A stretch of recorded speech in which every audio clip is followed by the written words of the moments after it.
Estamos aqui para dar continuidade aos estudos no livro de Tito. Já tivemos 2 estudos, né? Nós vamos estudar todo o livro, como no começo eu já tinha avisado, é uma série que nós vamos acompanhar até o final do livro de Tito.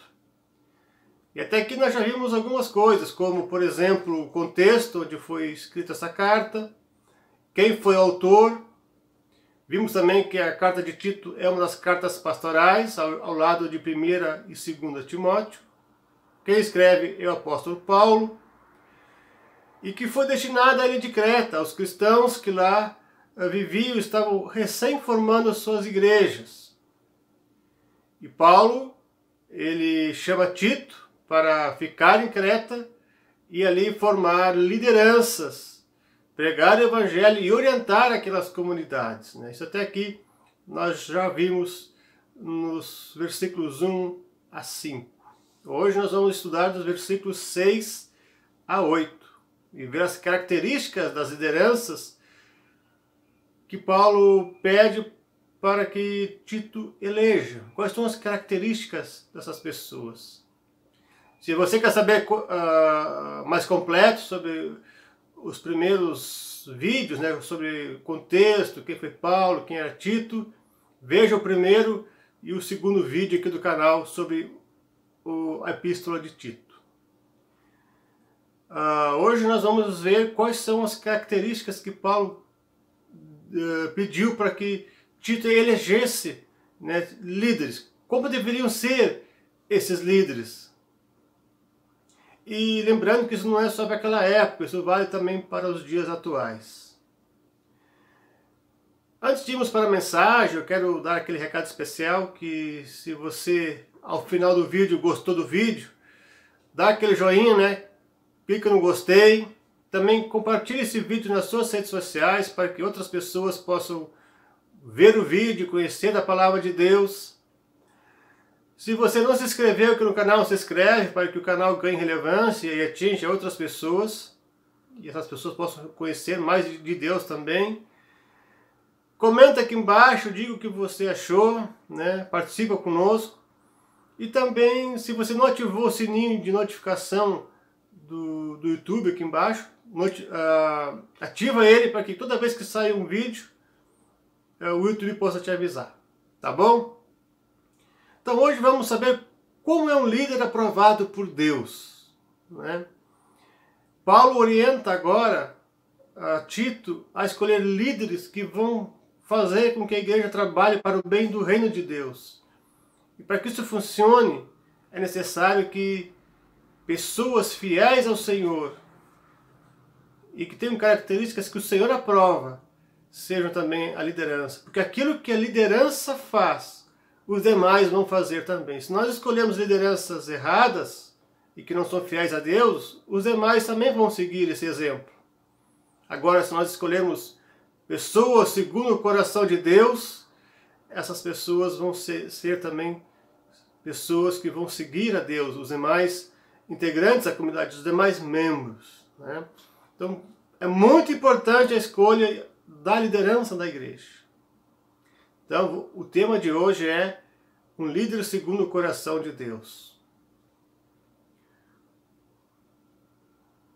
O texto de Tito 1, 6 a 8 diz o seguinte: alguém que esteja irrepreensível, marido de uma só mulher, que tenha filhos crentes, que não são acusados de dissolução, nem são insubordinados, porque é indispensável que o bispo seja irrepreensível, como despenseiro de Deus, não arrogante, não irascível, não dado ao vinho, nem violento, nem cobiçoso de torpe ganância. Antes hospitaleiro, amigo do bem, sóbrio, justo, piedoso, que tenha domínio de si. Neste texto, nós encontramos uma lista para podermos identificar aquelas pessoas que têm qualificações segundo a vontade de Deus para liderar ou para ser um presbítero da Igreja de Jesus Cristo. Como percebemos, o padrão exigido é bem elevado. E não é por acaso que deve ser assim. O apóstolo Paulo escreve em 2 Timóteo 3,17 o seguinte: o homem de Deus deve ser perfeito e perfeitamente habilitado para toda boa obra. Sendo assim, devemos servir a Deus com total dedicação e sem reservas. Não podemos colocar alguém, no trabalho como líder da igreja que não seja aprovado por Deus, que não se dedique com todo o coração, com todo o seu empenho e que tenha fé em Deus e seja dependente do Espírito Santo. Pois se exigimos que um médico, um motorista de ônibus, um pedreiro, um mecânico, entre outros profissionais, tenham um comportamento adequado, sejam excelentes profissionais, tenham bons antecedentes, se esforcem ao máximo para fazer o seu melhor, sejam honestos e fiéis ao seu trabalho, por que na Igreja de Cristo seria diferente? Se a gente sempre às vezes reclama quando é mal atendido por um profissional, por que na Igreja de Cristo a gente também não pode se esforçar ao máximo, dar o nosso melhor, fazer um trabalho com excelência? Ainda mais na Igreja de Cristo, que depende também da pregação do Evangelho, e dessa pregação depende a salvação das almas das pessoas. Quem não souber conduzir a sua própria vida, como poderá liderar outros? Aliás, Jeremias 48, versículo 10 diz: maldito aquele que fizer a obra do Senhor relaxadamente. É uma advertência severa de nosso Deus. E Mateus 5,48 também completa: portanto, sede vós perfeitos, como perfeito é o vosso Pai Celeste. E aqui Jesus não está dizendo porque nós sejamos perfeitos que nem Ele, mas que a gente procure a perfeição e faça um trabalho na igreja, cumpra com o nosso ministério com excelência e com zelo. Agora nós vamos ver as características de um líder aprovado por Deus. E o primeiro ponto que eu quero aqui citar e trabalhar é a questão da família do líder. Como deve ser a família? É o que aborda o versículo 6. O versículo 6 diz o seguinte: alguém que seja irrepreensível, marido de uma só mulher, que tenha filhos crentes, que não são acusados de dissolução, nem são insubordinados. O texto começa dizendo que o líder deve ser irrepreensível. De acordo com o grego, nós poderíamos dizer que é uma pessoa que não tem nenhuma acusação contra, que se afasta do pecado, em que as pessoas de fora não possam acusar ele de nada de errado que ele faça contra Deus e contra o seu próximo. Que tem uma vida correta, não perfeita, porque ninguém é perfeito neste mundo, mas que é fiel aos princípios bíblicos e é o seu Senhor e Salvador Jesus Cristo.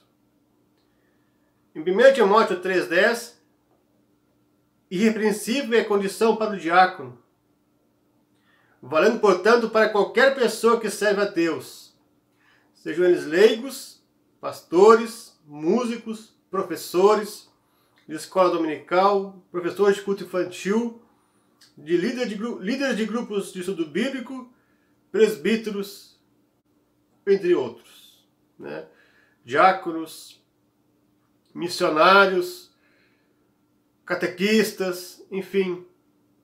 Todo aquele que serve ao Senhor deve ter a mesma característica, deve servir ao Senhor, deve ser irrepreensível diante do Senhor, e que se afasta do mal e que ama o Senhor da igreja, o Supremo Pastor. Isso não é só para o pastor, isso vai do pastor ao membro mais simples da comunidade, ao ministro, ao membro mais simples.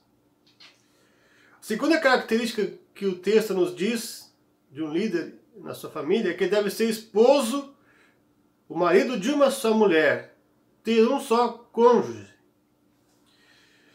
A confiabilidade do caráter de um líder se manifesta em primeiro lugar no seu relacionamento com Deus. Isso é algo óbvio, todos nós deveríamos saber disso. Em segundo lugar, o caráter de um líder é visto no seu relacionamento familiar, pois o seu relacionamento familiar vai refletir seu relacionamento com Deus. Isso é muito importante. As pessoas de fora olham como a gente trata a nossa família. Se a gente trata a nossa família mal, provavelmente nós vamos tratar as pessoas da igreja mal também, e o trabalho do reino de Deus também será relaxado. É o que o apóstolo Paulo expõe na carta aos Efésios, capítulo 5, versículos 22 e 33. Neste texto, Paulo compara o relacionamento entre Cristo e a igreja com o matrimônio, pois o matrimônio passa a ser uma marca viva entre os cristãos que reflete o seu relacionamento com Deus. Na igreja primitiva, era comum admitir polígamos na igreja. Paulo, sendo fiel a Cristo, não concordava que eles exercessem liderança na igreja, pois sua vida conjugal não os habilitava para isso. Todo polígamo testemunha que ama mais a si mesmo e que não tem um amor abnegado a Jesus Cristo. Deste modo, a fé em Cristo favoreceu a monogamia e redundou na valorização da mulher. O Antigo Testamento vai relatar que havia pessoas que serviam a Deus que tinham mais de uma esposa, como Jacó, por exemplo, entre outros. Mas isso nunca foi o projeto original de Deus. Também, se nós formos estudar a história, também no Novo Testamento, algumas coisas eram semelhantes, inclusive de pessoas que tinham mais de uma esposa e também frequentavam a igreja. Mas Paulo vai dizer, não, isso não é de acordo com a vontade de Deus. Então nós vamos seguir a vontade de Deus entre um homem e uma mulher, casamento monogâmico.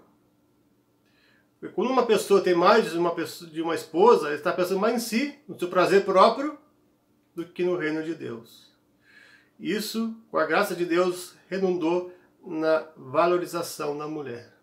Então, para Paulo e para Deus, com certeza, ter uma esposa só, um esposo, é a vontade de Deus. E isso pode habilitar a pessoa a servir na igreja.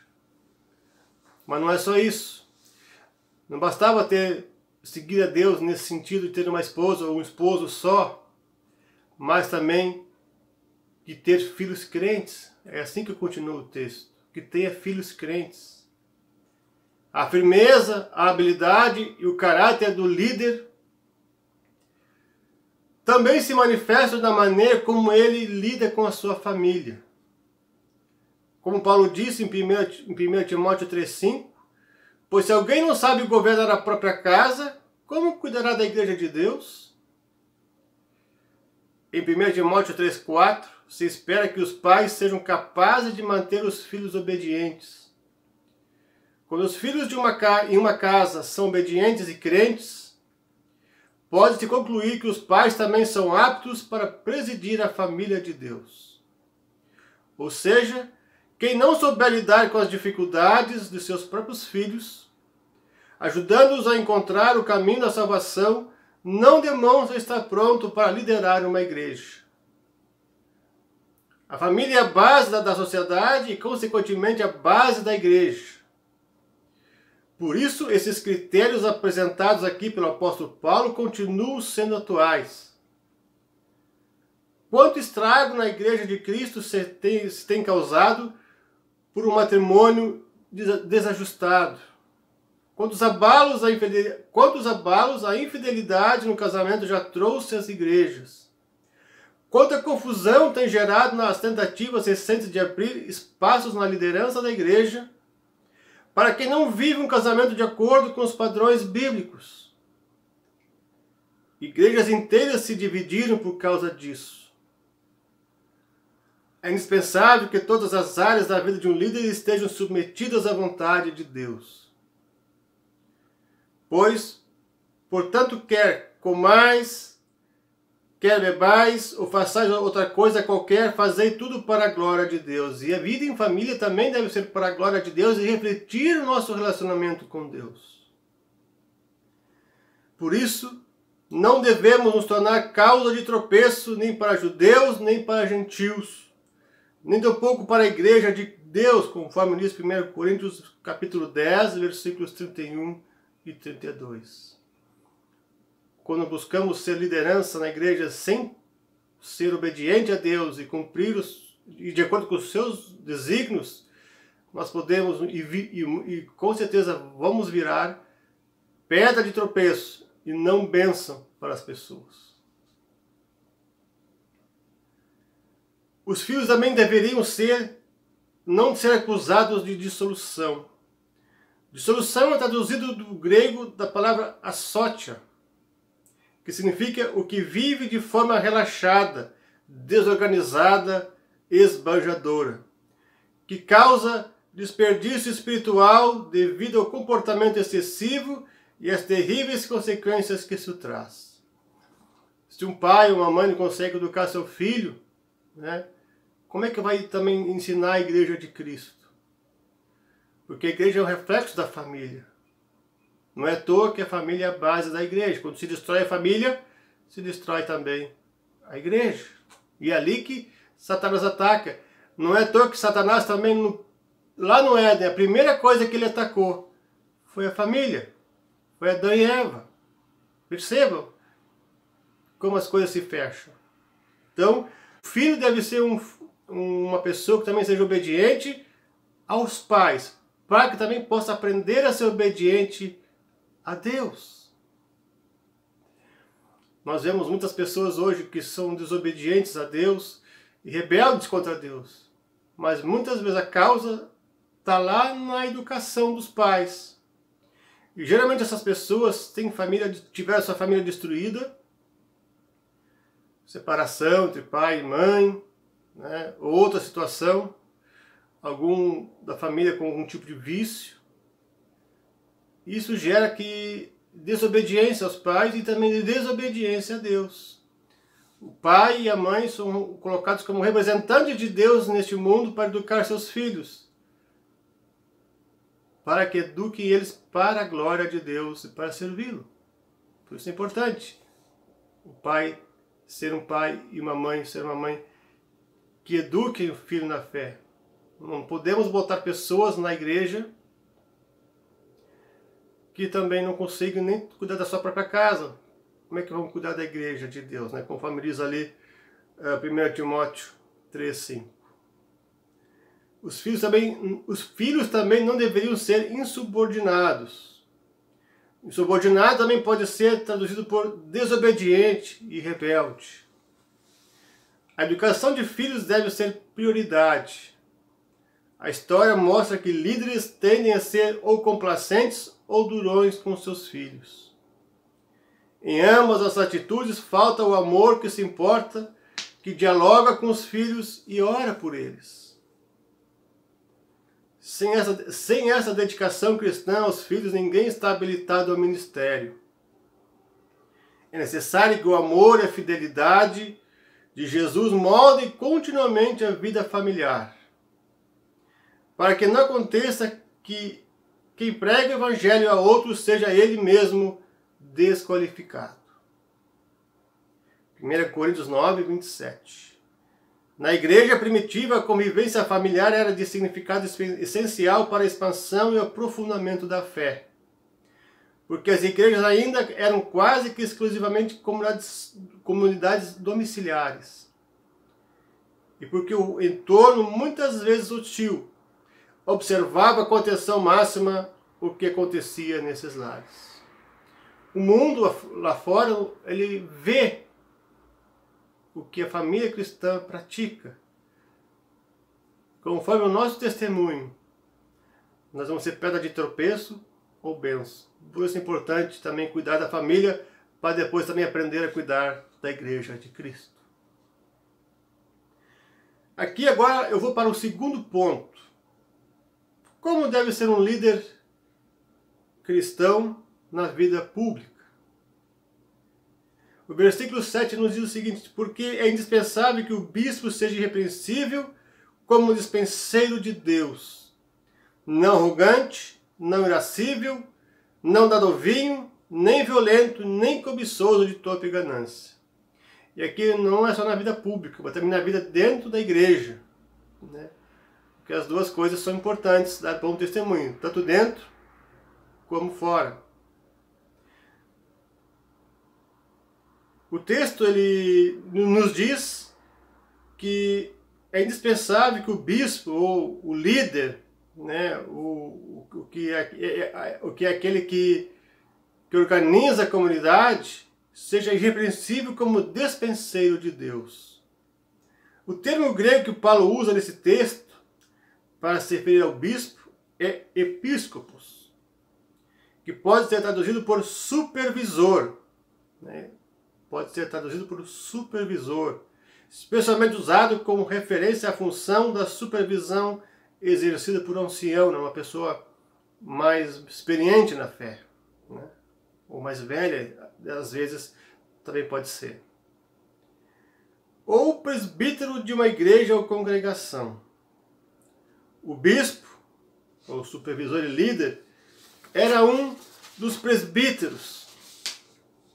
Supervisor e líder são sinônimos equivalentes, o que evidencia que eles não se referiam a posições numa hierarquia eclesiástica. O supervisor deveria agir como um encarregado da casa de Deus. Em 1 Coríntios 4, lemos: assim, pois, importa que os homens nos considerem como ministros de Cristo e dispenseiros dos mistérios de Deus. Dispenseiro vem do termo grego oikonomos, que também pode significar encarregado, mordomo. Capataz é alguém que foi incumbido de tomar conta de uma casa e que deverá prestar contas de sua administração ao dono da mesma. A prestação de serviços na administração de Deus acontece pela fé. Cada administrador presta contas do que faz e deixa de fazer. Era assim que o apóstolo Paulo designava seu ministério. Isso nós vamos encontrar logo no início da Bíblia, quando Deus dá a Adão e Eva o papel de ser um mordomo e cuidar de toda a terra, de toda a natureza que Deus havia criado. Esse papel também é dado aos representantes de Deus em sua igreja, aos seus filhos, de também zelar pela igreja de Cristo, que é a presença viva de Deus aqui neste mundo, e sinal visível. Por isso é importante também levar em conta isso, de que um dia aqueles que estão lá dentro da igreja, são liderança ou membros, vão um dia prestar contas diante de Deus. E faz sim muita diferença ser um bom líder, um líder segundo o coração de Deus, que obedece aos seus mandamentos, ou ser um mau líder. Porque dependendo como é a pessoa, ele vai glorificar a Deus com o seu ministério, ou ele vai jogar o nome de Deus na lama. Infelizmente, muitos vão pela segunda opção, porque não leva a sério o trabalho de Deus na igreja. Lutero vai dizer que o supervisor da casa de Deus deve produzir lucro a fim de promover e aumentar a causa de Cristo. E aqui lucro não quer dizer lucro financeiro, mas de que no trabalho na igreja, no ministério na igreja, deve produzir um trabalho que traga mais pessoas à fé em Cristo. Uma igreja que não é uma igreja missionária, que não produz bons frutos, e os frutos são frutos de fé e arrependimento, é uma igreja que está no caminho errado, está no caminho equivocado. Por isso precisamos entender que a fé também ela produz frutos. E quando vivemos a fé evangélica de forma correta, segundo a palavra de Deus, quando vamos ao mundo, pregamos aquilo que Jesus nos ensinou, somos fiéis a Ele, o Espírito Santo nos guia. também nos honra e o nome de Deus é glorificado. A fidelidade de Deus é fundamental para que a igreja cresça e se desenvolva e assim glorifique a Deus. A seguir, agora nós vamos ver 5 vícios que o presbítero deve evitar. A parte B do versículo 7 diz o seguinte: não arrogante, não irascível, não dado ao vinho, nem violento, nem cobiçoso de torpe ganância. Um líder não deve ser arrogante. Interessante que o ser humano já é arrogante por natureza. O homem natural ele é arrogante por natureza, um homem que não é convertido a Cristo. A arrogância bloqueia o testemunho da encarnação de Cristo. O arrogante, propriamente, é uma pessoa que gratifica a si mesma, isto é, ela é fixada no seu próprio prazer. Ela é usurpadora, sem crepúsculos e teimosa. Um bom líder não imporá a si mesmo, não tentará avançar solitariamente e sem os irmãos corresponsáveis. O dirigente será servo de todos, não seu comandante e senhor. Jesus Cristo esvaziou-se a si mesmo e encarnou um ser humano para identificar-se conosco. Esse esvaziamento e humildade precisam refletir-se no líder da igreja, para que ele possa se colocar ao lado do mais miserável pecador e ser também uma pessoa receptível e amorosa, e assim dar bom testemunho, e que permita que Deus a use para a maior glória do nome de Deus. O líder também deve ser não irascível. O termo grego para irascível é orgilos, que significa alguém que é vingativo, que é propenso à raiva e que nutre ressentimento. Muitas pessoas a gente encontra assim dentro da igreja também, infelizmente. A agressividade é um fator da natureza. A agressividade é um fator de nossa natureza caída e não no reino de Deus.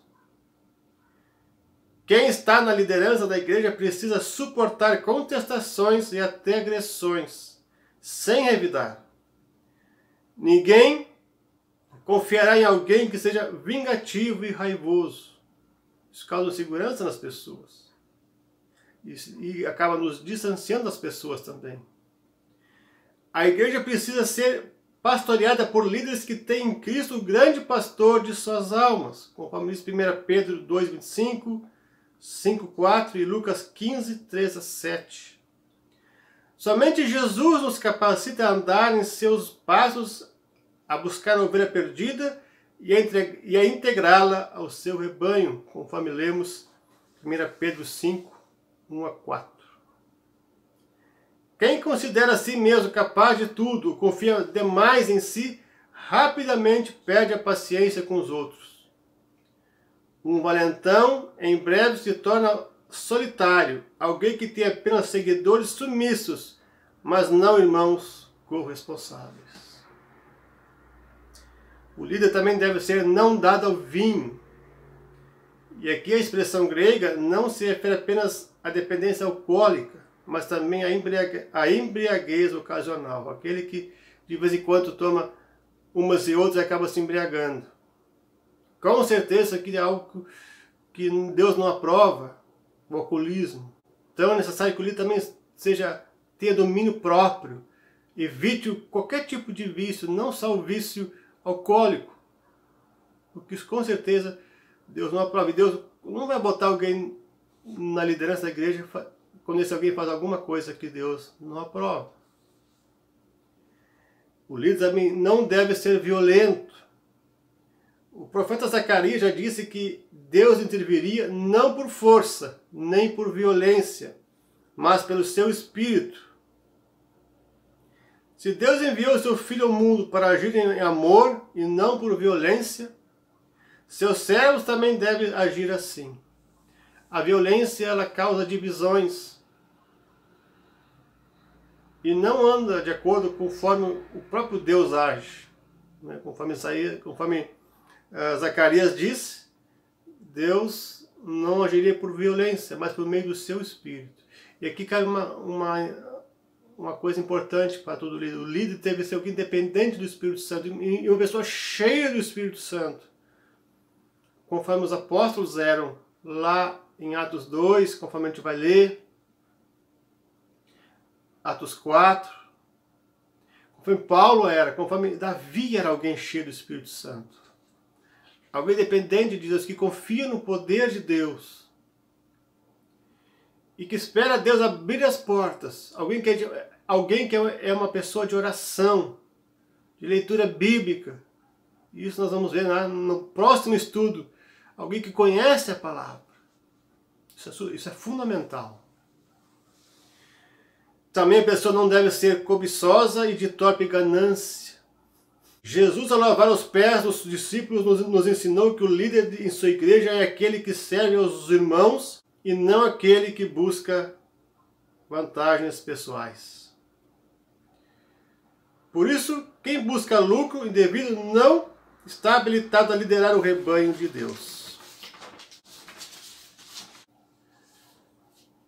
Não podemos ser pessoas que só buscam sucesso financeiro dentro da igreja. Hoje, infelizmente, há congregações que só pregam sobre sucesso financeiro, a chamada teologia da prosperidade. Jesus nos ensinou a ser humildes e a ser dependentes dele. Quando Jesus envia os discípulos a pregar o evangelho pelo mundo, ele envia só com a roupa do corpo, justamente para aprender a ser dependente e confiar na providência divina. Quando a gente está dentro da igreja por causa de lucro, ou por causa de atingir objetivos pessoais, a gente não está lá para glorificar a Deus e honrar o seu nome. Isso é muito sério. Indo já para o final, a seguir nós veremos 6 exigências imprescindíveis do líder para a sua contribuição na edificação da igreja. O versículo 8 nos diz o seguinte: antes, hospitaleiro, amigo do bem, sóbrio, justo, piedoso, que tenha domínio de si. O líder deve ser hospitaleiro. Assim como Deus acolhe o pecador arrependido, como na parábola do filho pródigo, o líder cristão deve ter uma postura acolhedora. Somente ela é compatível com a missão de Deus e que Deus confiou à sua igreja. Ou seja, de ser uma igreja que acolhe a todas as pessoas, principalmente o pecador que se arrepende. Lembrando que essa característica já era vista desde o Antigo Testamento. A história mais conhecida é a de Abraão, que sem saber, praticando a hospitalidade, acolheu anjos. A falta de hospitalidade nos coloca na contramão da história de Deus, pois deixa de praticar uma característica do próprio Deus. O líder também deve ser amigo do bem. A palavra grega para amigo do bem é philakatos, ou seja, um amante do bem de Deus. Essa palavra só aparece aqui em Tito 1,8, onde é listado como uma qualidade essencial para o supervisor, para o líder cristão. Neste caso, o amigo do bem é alguém que ama seu Senhor e seus desígnios. Essa amabilidade se contrapõe à atitude autocrática do versículo 7. Alguém que tinha ressentimento, alguém que age por impulso e que só deve valer a sua vontade, não do outro. Ao invés de fechada e preconcebida, a pessoa seja aberta para os outros, visando o melhor deles. Um amigo do bem está aliado ao bem maior do próximo. Dessa maneira, é capaz de desenrolar questões complicadas, apaziguar brigas, sendo sábio e sensato nesse procedimento. É muito importante ser calmo, amigo das pessoas, para resolver questões complicadas muitas vezes dentro da igreja. E decisões também que devem ser tomadas que carecem de mais calma e paciência. Com certeza chegaremos a um determinador comum quando confiamos na providência de Deus e somos pacienciosos. Né? Somos pessoas que têm paciência. pessoa também deve ser sóbria ou sensata. O líder deve ser sóbrio, equilibrado, sensato, moderado. A moderação bíblica descreve um homem que não comanda a si mesmo, mas é comandada por Deus. Né? A palavra grega que descreve isso é sofron. É alguém que conhece muito bem seu Senhor, por isso é fiel a Ele em todas as coisas e vive na esperança da volta de Jesus Cristo. E isso o deixa consolado e tranquilo para exercer o chamado de Deus para a sua vida à luz do Evangelho de Jesus Cristo. Alguém sóbrio, alguém equilibrado, alguém moderado. Isso vai ajudar também no diálogo, nas conversações, nos planejamentos e também no aconselhamento. E muitas vezes também quando precisar chamar a atenção de alguém. Tiver exercer a disciplina fraterna, que também é tão importante dentro da igreja. O líder também deve ser justo. Não podemos falar de um líder justo sem falar de um líder que vive em santidade. Pois justiça e santidade formam uma unidade. Porque justiça não é mera virtude humana, ela vem da santidade de Deus. Quando um líder recebe as virtudes que Deus compartilha com nós, ele será uma pessoa fiel e justa para com Deus e com as demais pessoas da comunidade. Ao crer em Jesus Cristo, por meio do Evangelho, o líder recebe a justiça de Cristo e a vive no seu dia a dia, inclusive no seu chamado de liderar uma igreja. Será uma pessoa correta, pecadora, é verdade, como todos nós somos, mas não pecará planejando pecar. Isso toda vez que ela pecar vai ser um acidente, porque ela quer se afastar do pecado. Mas é uma pessoa que vive a justiça de Cristo em sua vida, porque Cristo a salvou e ela reconhece isso, ela reconhece a sua limitação e ela vive de forma justa como o próprio Salvador dela é, como nosso Salvador é, Jesus Cristo. A pessoa também é piedosa. E piedoso é uma pessoa propriamente que é confirmado por uma lei superior, que é a lei de Deus. Ou seja, que está de acordo com a verdade divina e, portanto, merece respeito. Literalmente, o piedoso é alguém que é fiel a Deus em todos os sentidos. O apóstolo Paulo era alguém piedoso, que servia a Deus abnegadamente. Ele vai escrever em 1 Tessalonicenses 2,10: procedemos de modo piedoso, justo e irrepreensível em relação a vós. Ou seja, a dedicação do apóstolo Paulo para o reino de Deus foi absoluta. Ele dedicou a vida à palavra de Deus, a pregar a palavra de Deus, para os gentios especialmente. Quando estamos na igreja, especialmente no cargo de algum cargo de liderança, o nosso papel também deve ser de servir ao Senhor com abnegação, com fidelidade e amor, para glorificar o nome de Deus. Não o nosso, mas o nome de Deus. Muitas vezes a gente acaba correndo o risco de querer parecer mais do que Deus, servir apenas por status, mas não é isso que Deus nos ensina em sua palavra, mas que devemos diminuir para que Deus cresça. João Batista falou isso, né? Que eu diminua e que ele cresça. Por fim, o líder também deve ter domínio de si. Por termos uma natureza caída e pecadora, sempre podemos cair na tentação de querermos nos sobrepor sobre a vontade de Deus. Pois muitas vezes o nosso eu perde o controle. Por isso, ele precisa ser controlado e disciplinado. Em Gálatas 5, 23, Paulo chama o domínio de si de domínio próprio. É um dos frutos do Espírito Santo, que é caracterizado como fruto do Espírito Santo. Ou seja, um líder só pode ter domínio de si se Deus for o Senhor de sua vida. E isso nos revela que todo líder precisa de ser dependente de Deus em toda a sua existência.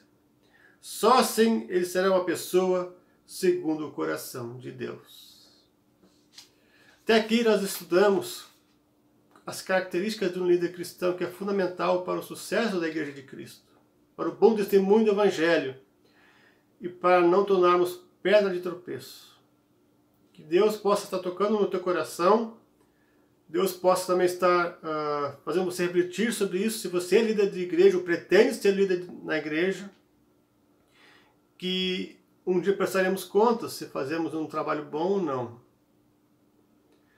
Mas se você for líder da igreja ou for membro de uma igreja, que Deus te ajude e ajude a todos nós e a mim a fazer um bom trabalho, a glorificar o nome de Deus por meio do nosso ministério que Deus nos deu. E assim o reino de Deus cresça e se propague, e que o trabalho na igreja também cada vez mais se fortaleça. Desde já, peço que Deus os acompanhe e que Deus também os abençoe. Fique na paz de Cristo.